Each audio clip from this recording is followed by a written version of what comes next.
When Irena Eris set up her cosmetics company under communism in 1983, private enterprise was frowned upon, and she was its only employee.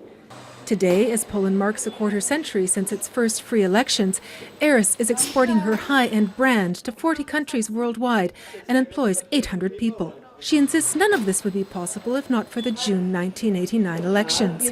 Eris says they changed everything. Społeczeństwo polskie było gotowe do zmian. Polish society was ready for change. We all voted. When the results rolled in, we entered a different reality, the market economy. Finally, there was support for the private sector. Zupełnie w inną rzeczywistość, w gospodarkę rynkową, wtedy, kiedy przedsiębiorczość prywatna zaczęła być popierana. But the end of communism brought instant bankruptcy.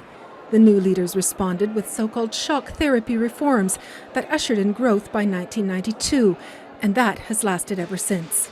Over the last quarter century, Poland's GDP has more than doubled, while exports have multiplied 15-fold. The Solaris bus maker is another Polish success story.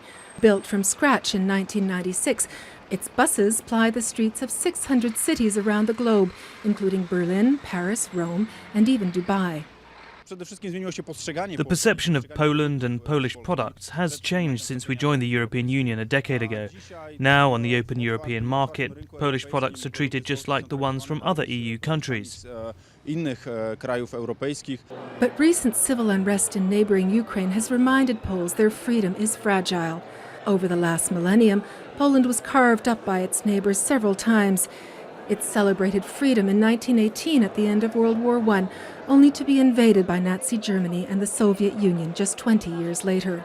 Today we're in a much better geopolitical situation than in 1918. We're part of the European Union and NATO. It's a huge boost to our sense of security.